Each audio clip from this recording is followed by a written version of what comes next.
All right. Good afternoon, folks. I'm Dave Winokur, retired fire chief, working as a senior policy advisor with the Western Fire Chiefs. Today, we're going to have the third offering of the Fire Tech U program. Fire Tech U is an enhanced dynamic educational platform created by the Western Fire Chiefs Association to build technological fluency among fire service professionals. Its mission is to close the gaps that inhibit access to innovation and ensure leaders are equipped to apply technology to their use cases with confidence. By connecting practitioners, the latest science, data, and tools, FireTech U helps expand access to solutions that strengthen prevention, preparedness, response, recovery, and day-to-day operations across the fire service. Today, very topical, we're going to be discussing an AI primer. There's going to be a discussion about what AI can do, the things about what AI cannot do, and we'll have a live demo showing a fire service application, few barriers to entry, low cost to implement, potentially high impact with low consequence to the fire service. To be clear, I'm not an expert on AI. However, Luke Barnes, who's joining us today from Tech Security, is an expert on AI.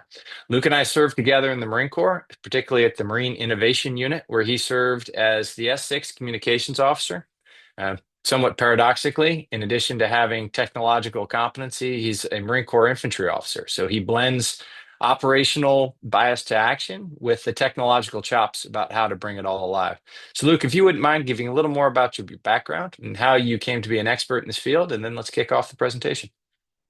Awesome. Hey, well, thank you for having me, everybody. I can't see your faces, but honored to be here and present, and I hope this is beneficial to y'all. So, Luke Barnes, I live in Austin, Texas.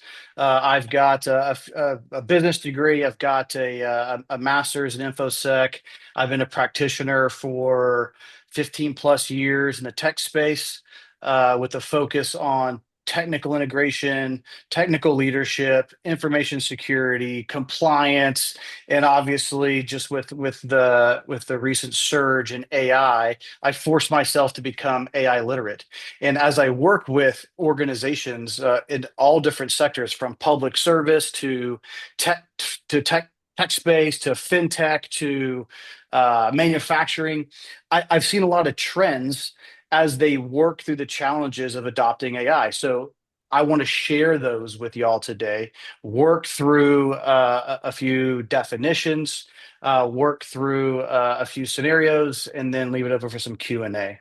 I want to caveat and say that I am not a firefighter, nor have I been in the fire service. I got a crash course from Chief Winokur, 10, 15 minutes on some context to hopefully tailor this. So if I use the wrong terminology, don't hold it against me. I want to convey the thoughts. I want to convey the concepts and the paradigms that you can hopefully build upon in the coming weeks and months to better your organization. So I'm going to do a screen share here.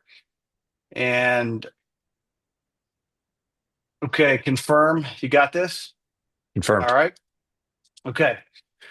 All right, so as I mentioned, we're going to go through a few definitions and level set on what we mean, just because I don't know the levels that we're talking about here. So we're going to cover some basics. We're going to look at what AI is and more importantly, what it is not. We're going to look at some relevance to the fire service, some disciplines, how to know if AI is a good fit for your org, some success factors, and then we're going to do the infamous live demos. All right, I'm gonna walk through a scenario on filling vacancies and staffing, and hopefully just connect some of these dots to very real world scenarios, and then we'll end with some Q&A. All right, without further ado, let's jump in. Okay, I'm going to cover this. Artificial intelligence. All right, this is teaching a system to perform tasks that normally requires human intelligence. All right, think of this as like you're talking to a brand new recruit, someone showing up, you give them the exact checklist to do everything. But after the training, they're running hundreds and hundreds of calls. They can start recognizing patterns. They can start making smart decisions on their own. That's what AI is. You got machine learning. This is the most common type of AI. This is where, think of this as learning from experience. That after after you've got some chops, you've got some time on the job, you can more than just, hey, the that's a dangerous fire. You can show up photos, you can build the context, and you build the model. They can connect the patterns, the time of day, the type of building, the type of smoke, the thickness of the smoke. They can make all these connections through machine learning. You've got deep learning, and this is a very specific expertise. That's a type of machine learning. Think of this as like the difference between someone who's been on the job for a year and someone like Chief Winokur who's got 20 plus years in uniform and the type of expertise that has. That's deep learning. That's something that's hard to replicate. Natural language processing (NLP). I think of this as a tool that will allow the technology to respond to spoken and written inputs. All right, so moving on for the sake of time, LLMs, a large language model. Think of this. This is what powers tools like ChatGPT, Google's Gemini, Anthropic's Claude. These are common tools. These are models that have been trained to read massive amounts of text. Like think of like all of the internet, and they're good at generating new human-like text. This is probably the technology that you're most familiar with if you use basic ChatGPT stuff. All right, a token. All right, think of a token as very short words that are crafted to trigger certain responses. And the best analogy for this is we have this in the Marine Corps. You likely have this in the fire service. We're on the radio, and you use very short words as opposed to really long explanations about where you are, where you're headed. Just very concise informations, and those tokens they basically save on the time it takes to process those requests. All right, agentic AI or AI agents. You might hear this term a lot as well. Uh, the simple explanation for this is this is AI that doesn't just answer a question, it can actually start doing things for you. So it can create a plan, it can do things, and it can complete tasks. And a good analogy is maybe you've got a system that you're prompting about when you're showing up. Hey, what's the weather on the scene, on the fire scene? What is it like? As opposed to just giving you the weather, the AI agent will say something like, "We have a three-alarm fire at this address. It'll check the weather. It'll give the availability of the neighboring departments. It'll send automated mutual aid requests. It'll track responses, report back to you. It'll give you all this information very, very quickly." And that's what an AI agent can do. And then lastly, AGI, artificial general intelligence. This is, in many ways, future. We're not fully there yet, but this is a very adaptive, smart, creative type of AI that can really train itself to be a fire chief or a doctor or an artist, and it can do very, very complex things. Again, we're not fully there yet, but I wanted to drop that here because you might see this term used as you're doing more research. Okay, those are the definitions. And now let's look at what AI is and what it is not. Okay, so AI is a powerful data analysis tool. It is not a replacement for human judgment and experience. This will be really clear about that. Uh, it'll give you ways to identify patterns and predict outcomes, but it's not going to be a panacea that will work without scrutiny and without domain expertise and judgment.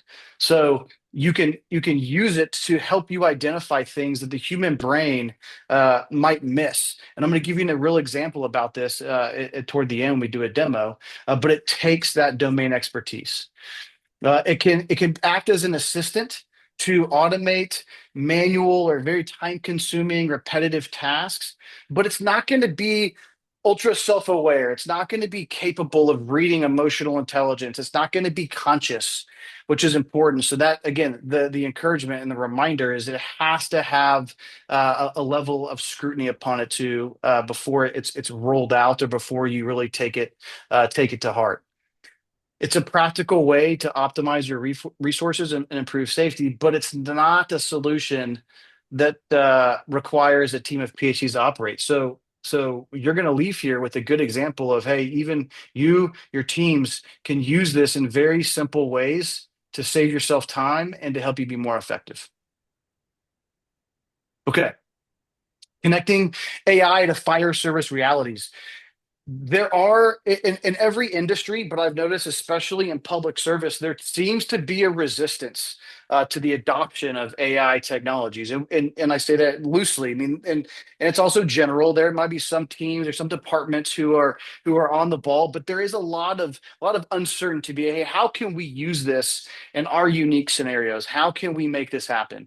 And so, as you're leading in your organizations, if you are championing AI, my encouragement is to connect AI to mission outcomes. And I've listed a few of them here. So look at operational readiness. Look how it can predict maintenance, how it can prevent downtime. Look at personnel efficiency, how it could either forecast or help you optimize shift assignments.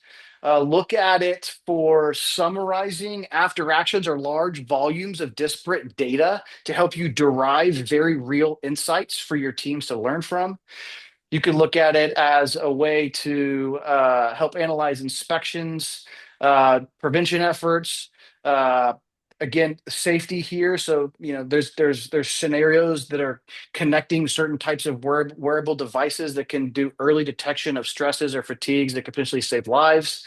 And lastly, public communications, just helping, taking scenarios, taking variables, and drafting just public statements, for the team. So just an overview there of some mission outcomes, and connect that to fire service.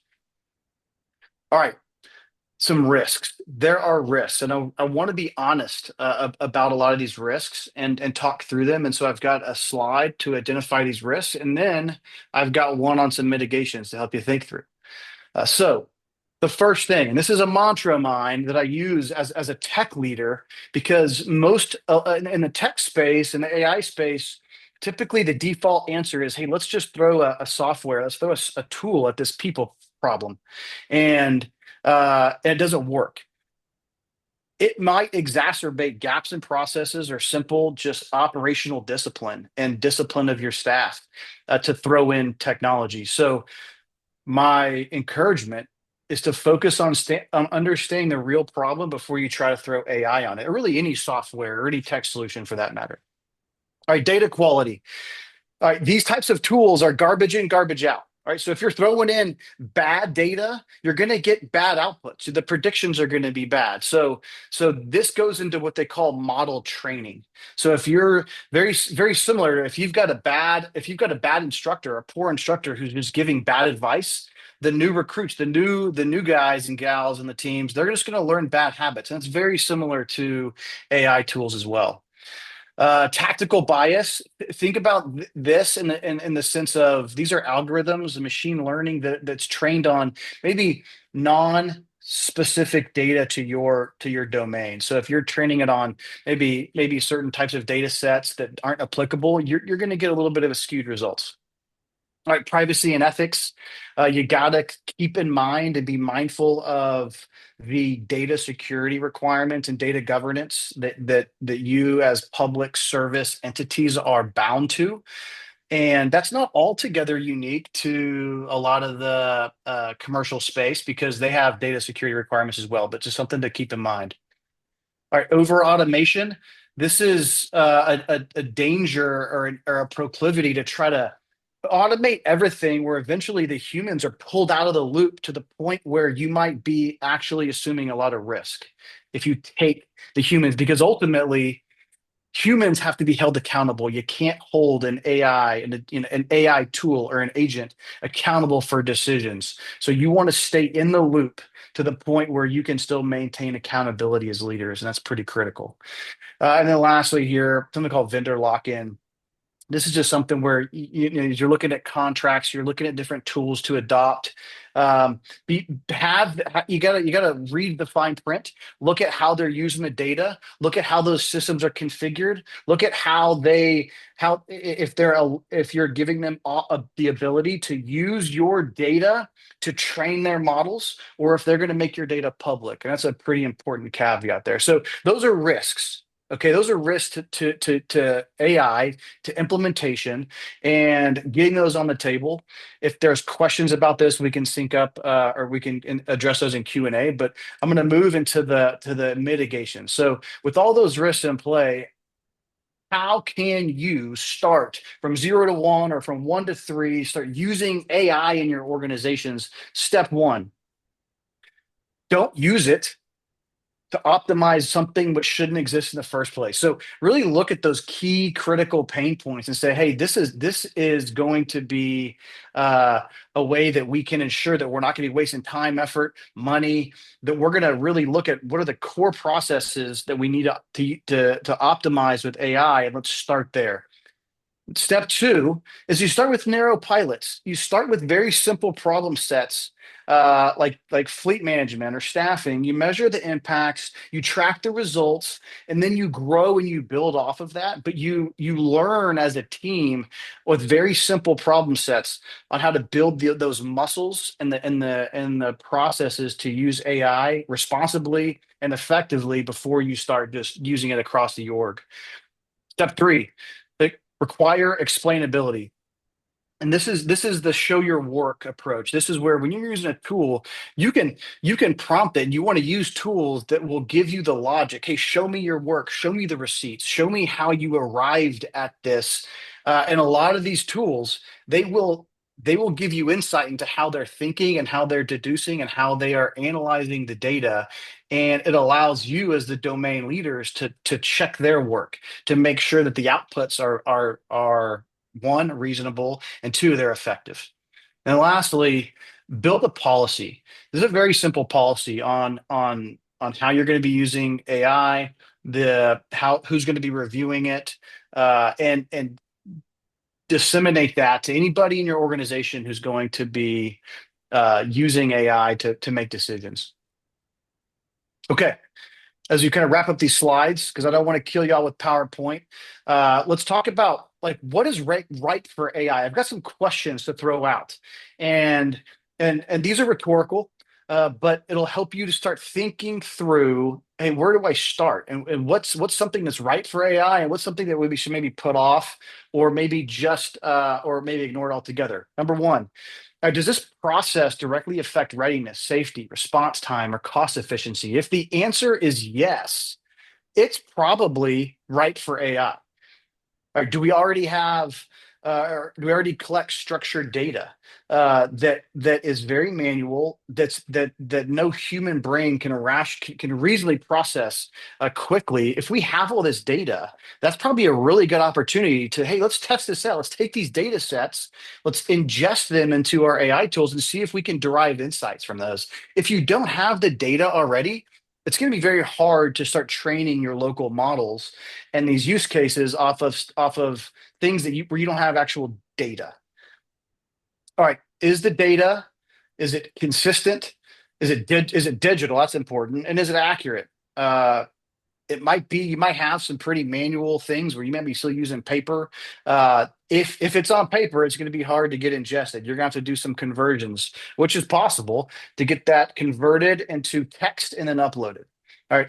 Is it repetitive? Is it a high volume process? So think of something that has to be done every single day that takes a lot of your time, your staff's time, and that also might be prone to maybe human error.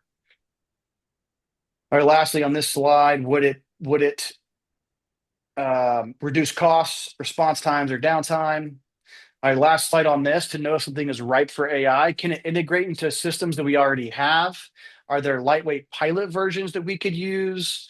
Uh, would errors from this create safety, privacy, or legal risks? If the answer is yes, you might want to. I want to consider. Hey, maybe this is something we need to delay or get legal involved. Be very, very disciplined about how we use it.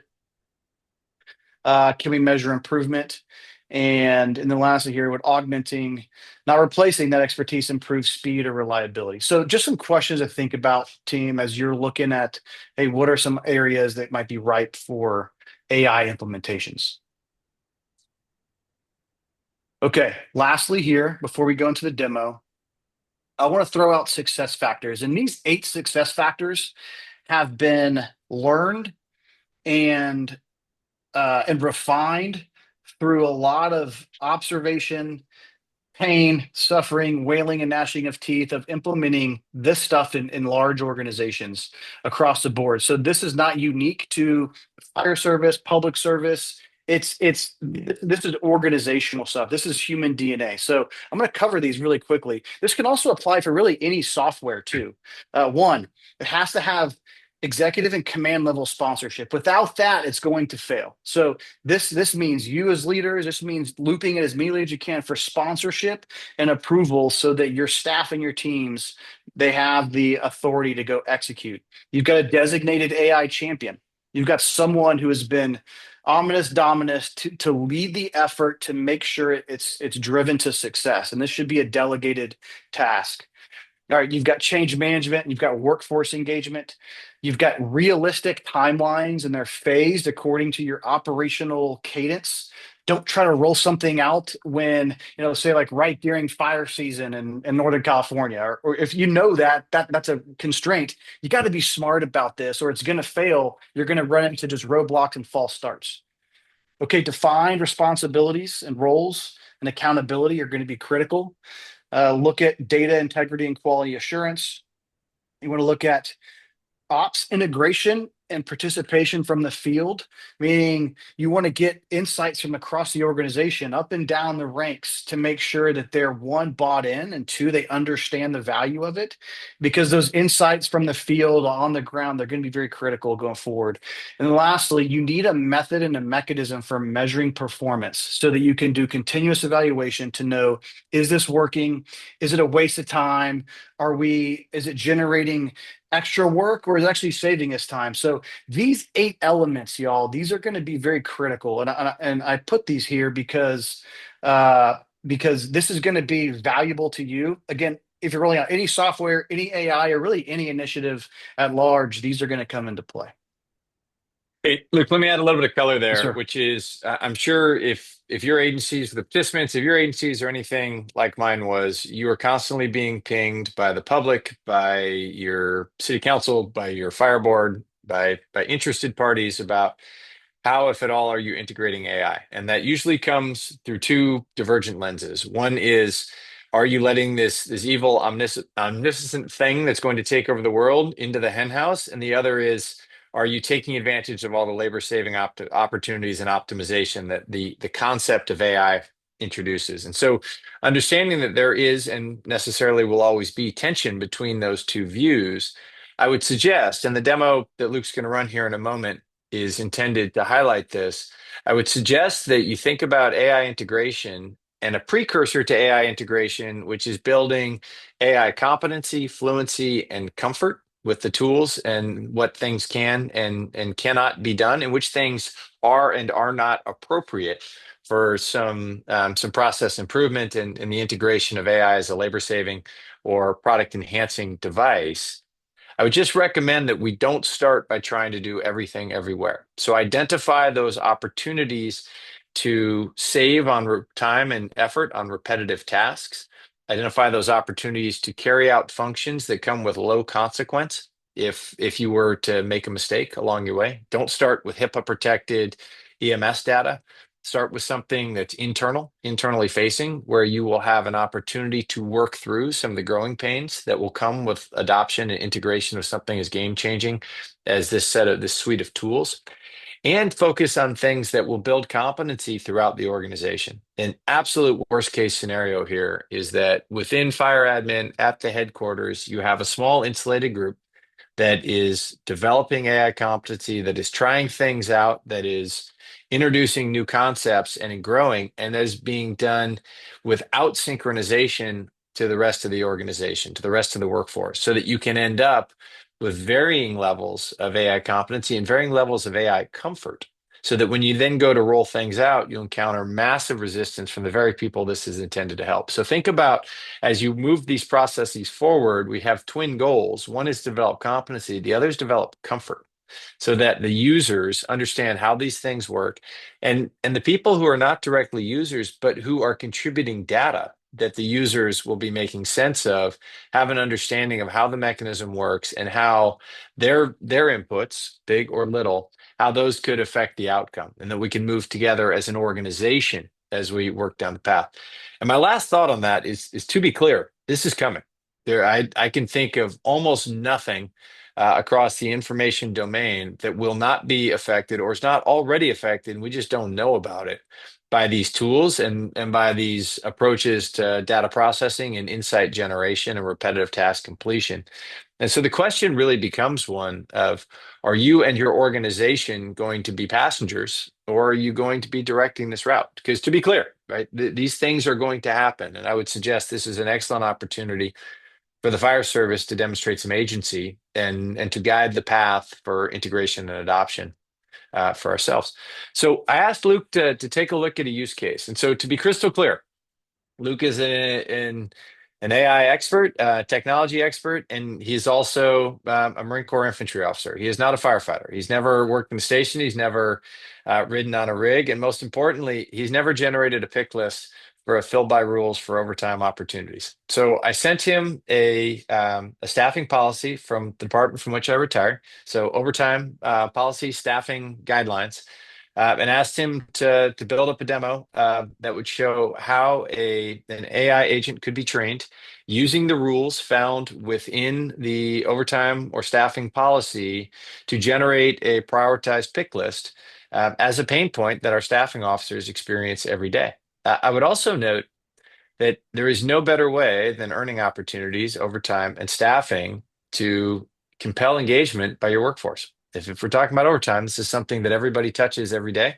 and is highly scrutinized. So this I felt to me like a good use case to show what something can be done with a minimal amount of technical chops using plain text prompts, training the tool specifically against your use case in the form of a staffing policy, so you don't get hallucinations or you don't get applications that are applicable in a different place with a different rule set to address a pain point that we see every day in our station. So, Luke, I'll hand it over to you for a demo on how this can work. Great, great, awesome. Hey, and James Brown, I see you put a question there about a success factor before we move on about educating the whole organization. And the answer is yes. And that's why, I titled this AI literacy. Building the literacy in your orgs up and down at different levels is absolutely critical. The adage of, you always fear that which you don't understand. So one of the first things you can do is to start helping people understand this, right? Just to start educating them on what the terms mean. And pretty soon the resistance barrier start to drop and they're more receptive to adoption, integration, and really becoming champions of the technology. All right, so I'm going to do And as you spin that two. up, I'll just remind everybody these are firefighters, and the only thing they don't like more than change is the way things are.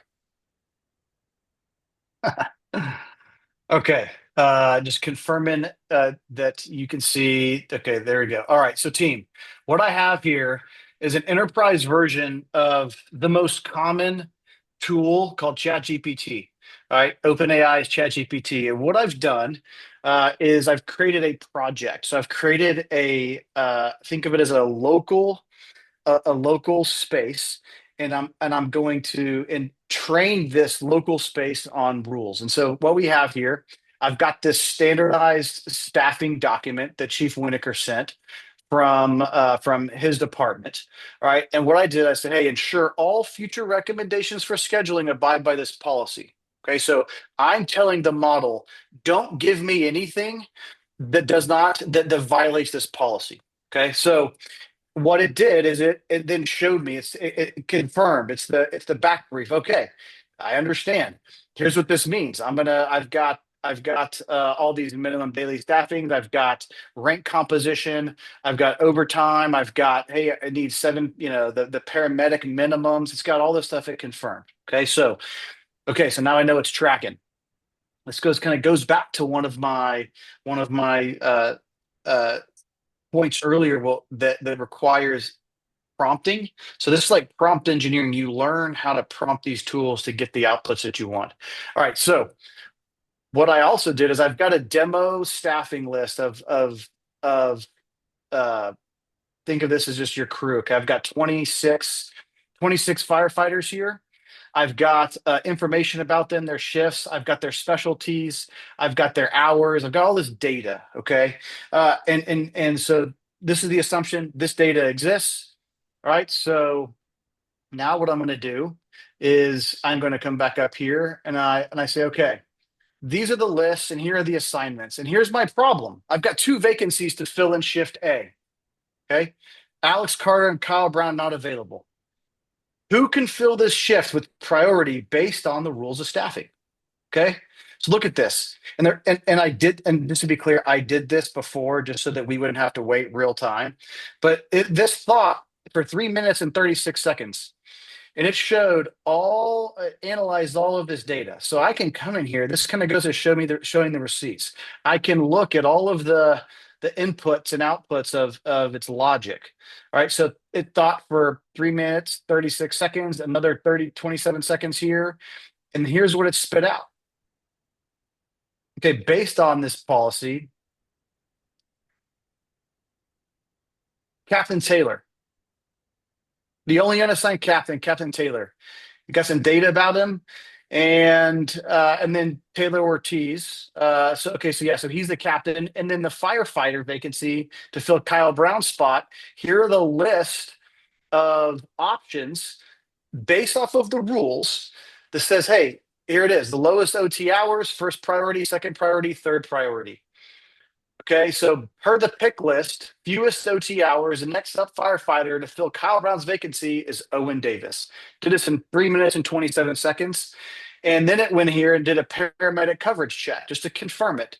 So before, so you can see all this. The final answer here, boom, to fill the captain's vacancy, Taylor Ortiz, firefighter vacancy, Owen Davis. Okay.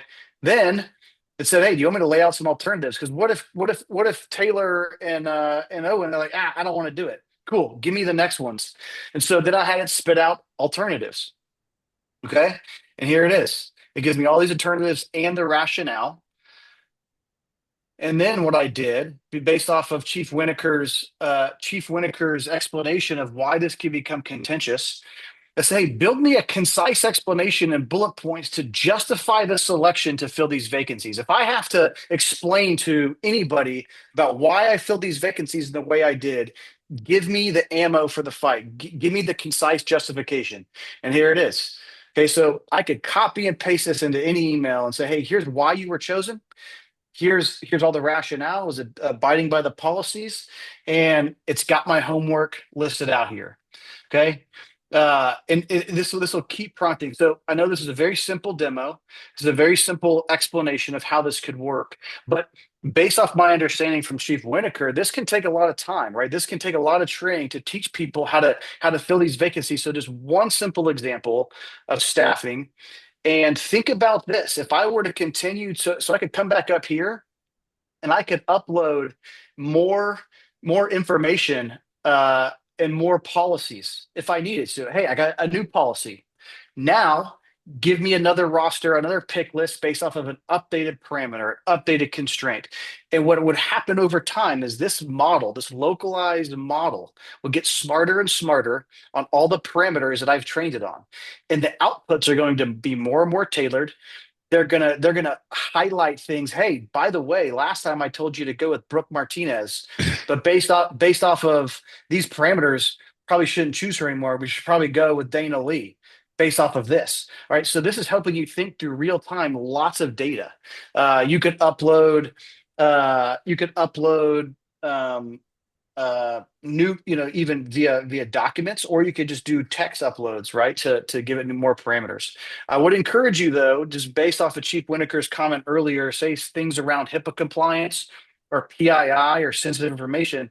You could also to be really careful about how you're uploading that, what tools you're using. Like, don't use personal accounts for this because that data might go into train some other model. But you can always obfuscate the data or remove some of the PII before you upload it, and it'll still give you valid insights, but you're not gonna be uploading or giving it sensitive data. So, based off of this, that's it. I wanted to give you all a quick example and show you all the receipts of how this could work. So without further ado, I'll pause.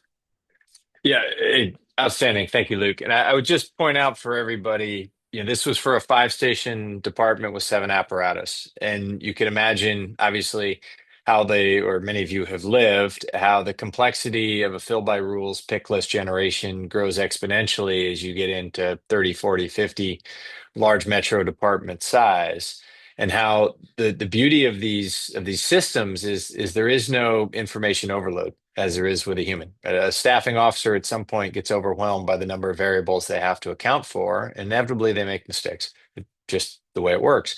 And then because there's a human component and a lot of the work was done, either in their brain or manually written out onto a filling spreadsheet or checklist, so that when people want to know, well, why was I passed over, right? Because in this case, we get compounding errors either on the part of the staffing officer who makes a mistake or on the part of the firefighter who didn't get the OT assignment they thought they deserved because they made a mistake in reading the rules. And being able to check your homework, to get the receipts, show how the work was done. There's nothing that would prevent this from being posted internally so that before folks called their BC or the staffing officer to complain, or to fire up a grievance, they could go check the receipts and see why the decision was made. And if a mistake was made, i.e., we entered the wrong parameters or we asked the wrong series of prompts, as a learning organization, we can incorporate those. And these models can be refined and get smarter over time.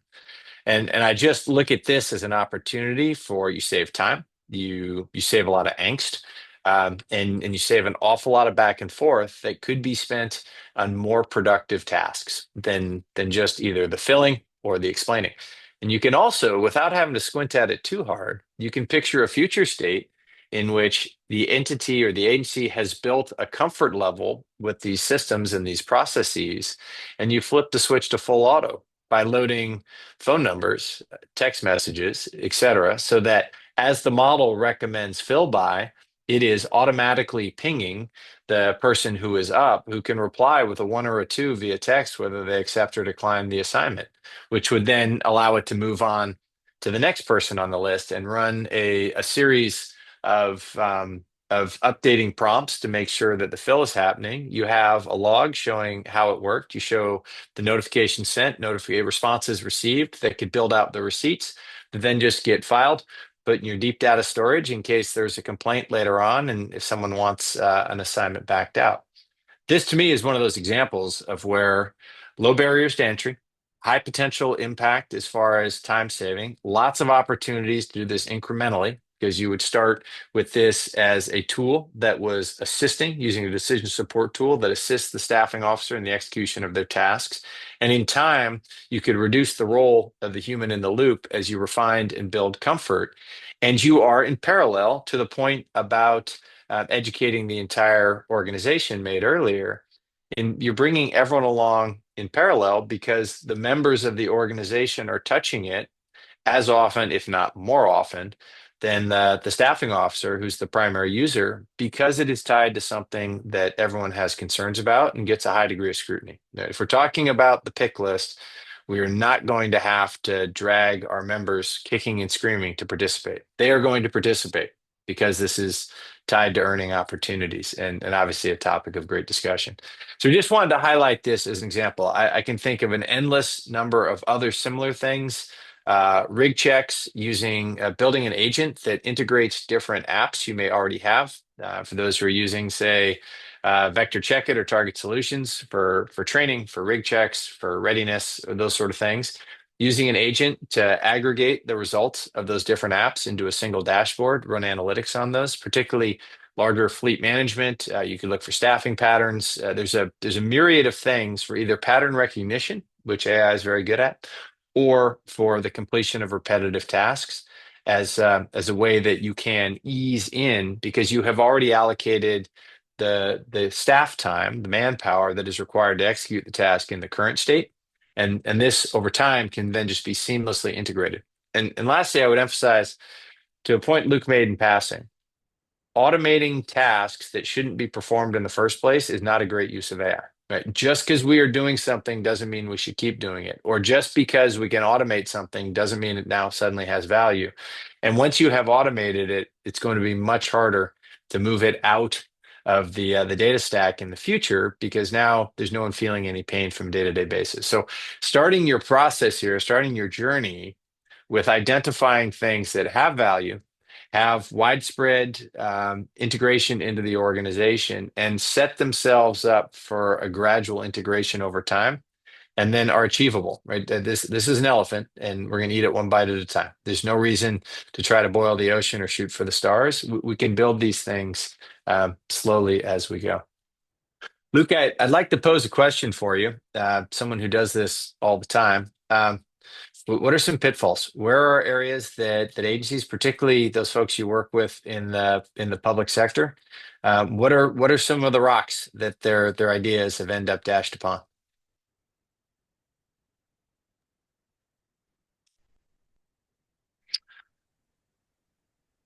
So a few pitfalls that come in, and one of them is building a little bit upon what Chief Winokur said about try to do too much. Is they will, before they identify the problem, they will go find a solution first. And the solution could be expensive, it could be very hard to implement. And so what they're doing, putting the cart before the horse, is they're going out and they're finding a hammer, and then they're going to go look for a nail, as opposed to say, hey, what type of nail do we have to drive? What is our problem? And then we're going to go find a tool that will solve that problem. Now, there are some general tools like ChatGPT can do general tasks, but more every single day it seems like there are companies that are going live with very tailored niche solutions that they solve pinpoint problems. So that's one thing. So trying to find the tool before they identify the problem. The second one around pitfalls is is isolating the use cases to very specific teams or departments, meaning the leaders are saying, hey, we, as opposed to going and integrating all the different stakeholders in the organization, uh, to get input and get buy-in before implementation, even if it's the right thing to do. It can have a high failure rate if you miss the opportunity to loop in other leaders who might feel either slighted, or they might feel that their opinions weren't heard, or they might get the perception that this is a turf battle, and that maybe this one tool is going to solve one problem and potentially exacerbate issues on the other side of the operation. So those are two big areas right there, Chief, that I saw. Outstanding. I appreciate that, Luke. And I think the one I would emphasize, and this has been addressed a couple of times, is you remember in this space, you are the customer, and the vendor has an interest in selling you something, and they have a very real interest in making their solution meet your needs. So let's understand that you're the one who needs to benefit, and if this thing that they are offering is not a perfect fit, then it's probably not the right thing. And if this thing they are offering does not integrate within your existing systems, the last thing the fire service needs is more logins and more niche solutions that aren't integrated. And that I would recommend exercising great caution there, particularly for solutions that have anything to do with operations. That while en route, that is not the time to be cycling screens on the iPad or trying to figure out the login. Uh, not the time and a place for that. I would also caution things having to do with response, particularly real-time response, probably want to be near the end of your AI integration journey. The consequences of failure are extraordinary. The barriers to getting it right are very, very high. The consequences of thinking it is going to be available and therefore having abandoned some of the legacy or analog tools that we have in favor of these that could leave you stranded. I wouldn't start there. I would start with things that feel very mundane. And in some ways, probably for most folks in the fire service, feel sort of beneath the level of urgency that a tool potentially this game changing could address. Start with the easy stuff. Don't overthink it. Don't shoot for the stars. Start with the ones that are going to have a moderate impact, but have essentially no barriers to entry into implementation. And then start simple by educating yourself. I think. I mean, this stuff, the process of preparing this webinar has been demystifying for me, and I would emphasize that what you saw in Luke's demo, all plain text prompts, and just plain text prompts. When you spend a little time understanding prompt engineering, you pretty quickly can get to something that is demystified. Luke, we got a great question here in the chat. I'll read it out, and that is fear and distrust of AI. Management staff often assume that anything produced by AI is untrustworthy. How can we help folks, users, see AI as a helpful tool rather than a threat? And suggesting a gradual, controlled exposure would be the most effective approach. Be interesting in your thoughts about what you've seen with regard to implementation on that front. Yep. So I would start with just like any new initiative, I would encourage everybody to think about, that this technology is not unlike other sort of tech advancements that you've probably seen in your career as you advance, where there is that resistance. So some points and some encouragements on this. That's one is focusing on starting with the why, help make people understand the why.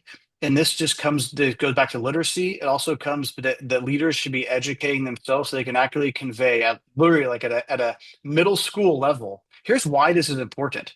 And you're not talking down to people, but you're just explaining in very simple terms why this needs to happen.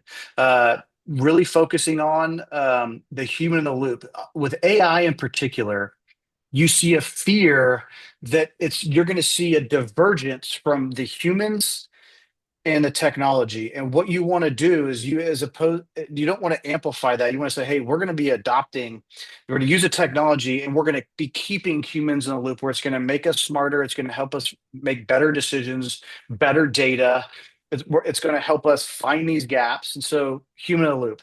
And around the controlled and gradual exposure, I'll double click on this. And that's talking about the using non-threatening kind of low risk pilot opportunity, something that's very simple, like the scheduling. Like, who wouldn't want to be like, oh yeah, let's use this technology to make our scheduling more efficient, more equitable, less time as managers having to explain everything. Let's start there. And once people see this, they're like, that's all that's scary. That's kind of cool tech. Then you go to the next one, right? So that's kind of that controlled. So you want to have use cases that get more and more complex, but you don't want to jump too far. You don't want to start solving kind of the big, hairy problems up front. Start with the simple stuff. Maintenance is another big one. Chief Winokur mentioned it. Uploading maintenance logs, helping it like, oh, this is the schedule, or think about the very basic rote stuff and start there. And then lastly, uh, I think it's really important to be really honest and transparent about limitations. Because if people think that you're going to be kind of whitewashing all of the downsides to it, and you're just going to be saying, it's a panacea. It's not a panacea. It's not going to solve all your problems. And so just being transparent about that, I think, earns trust with your teams and can help you with implementation. Absolutely. And folks, we got about 10 minutes left here. And so if you do have questions, please put them up in the Q&A so we can get to them. We have a question here about AI products that are now tailored and targeted to fire departments. Thinking of items such as projecting response trends based on current responses, future growth, also for projecting firefighter leave use, et cetera.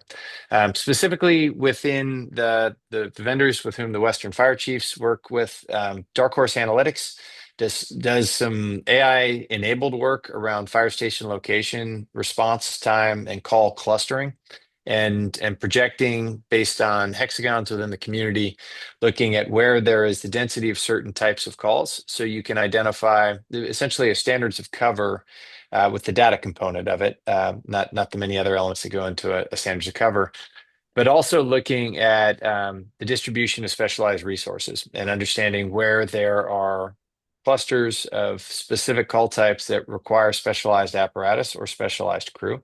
Dark Horse is doing that, as are others.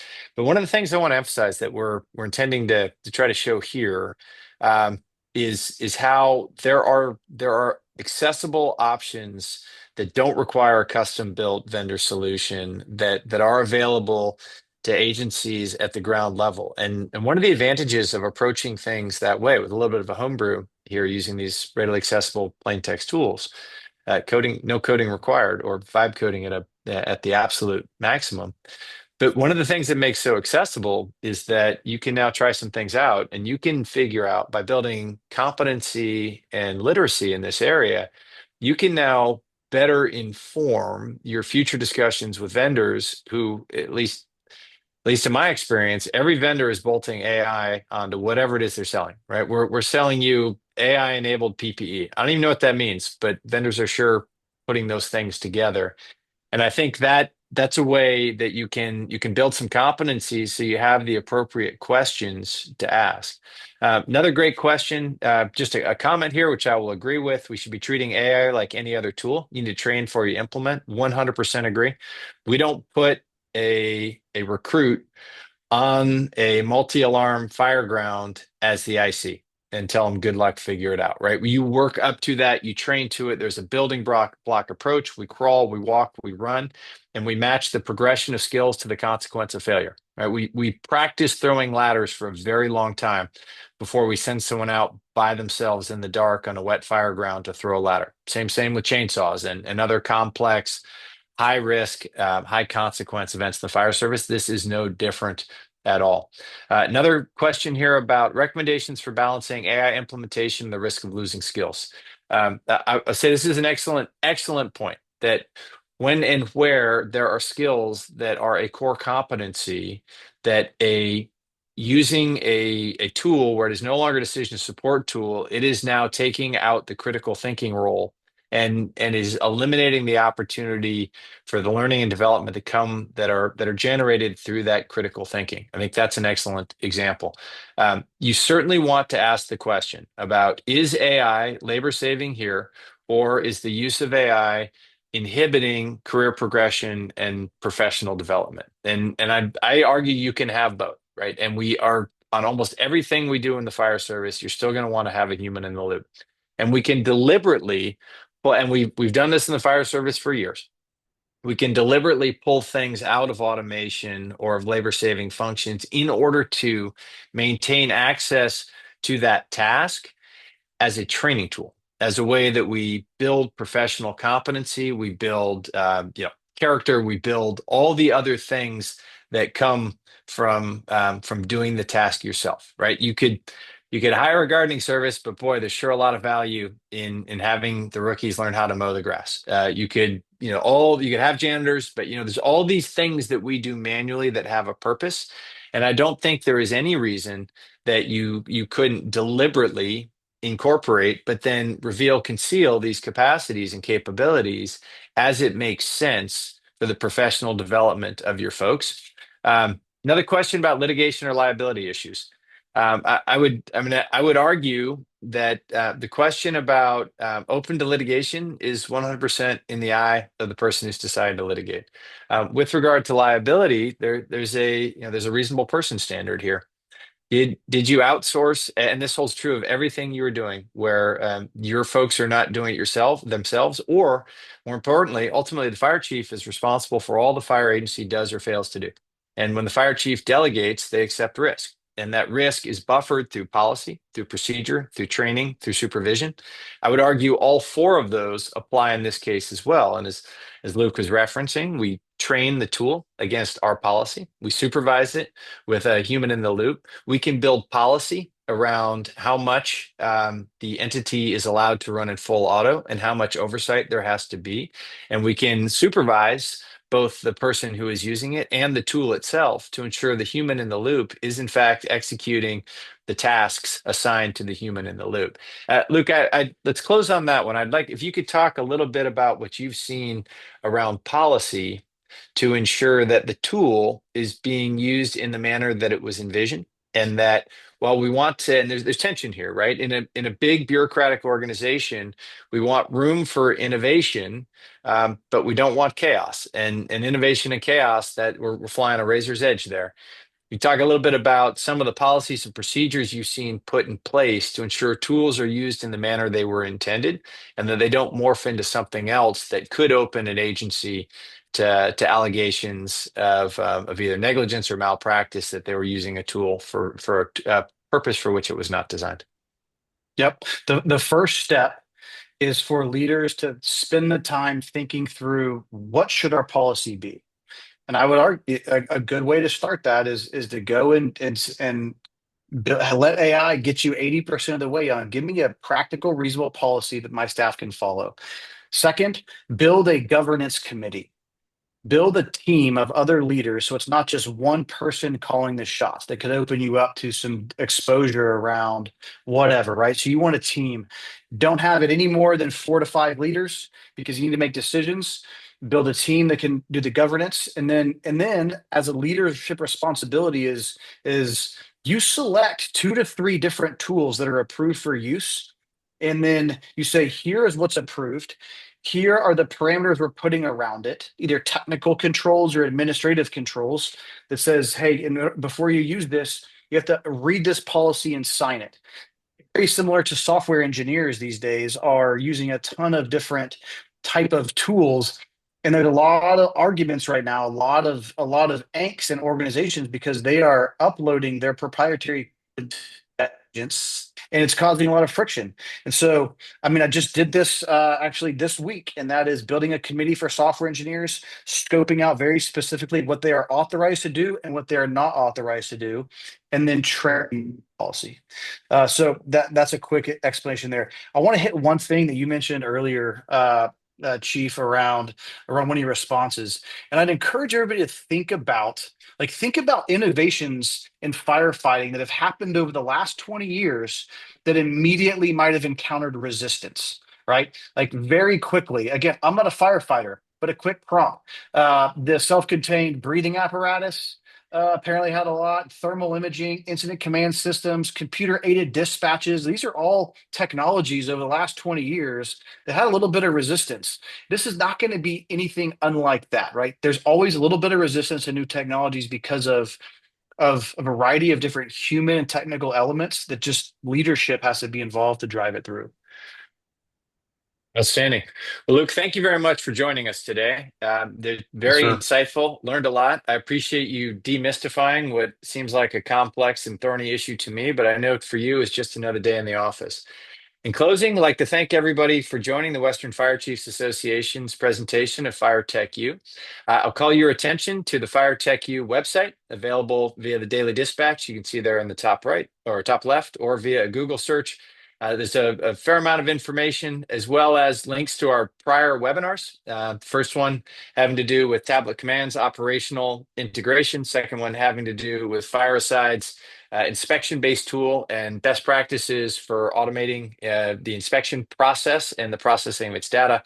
And today's webinar on AI. We look forward to joining us at a future seminar. Wish you all the best of luck out there and stay safe.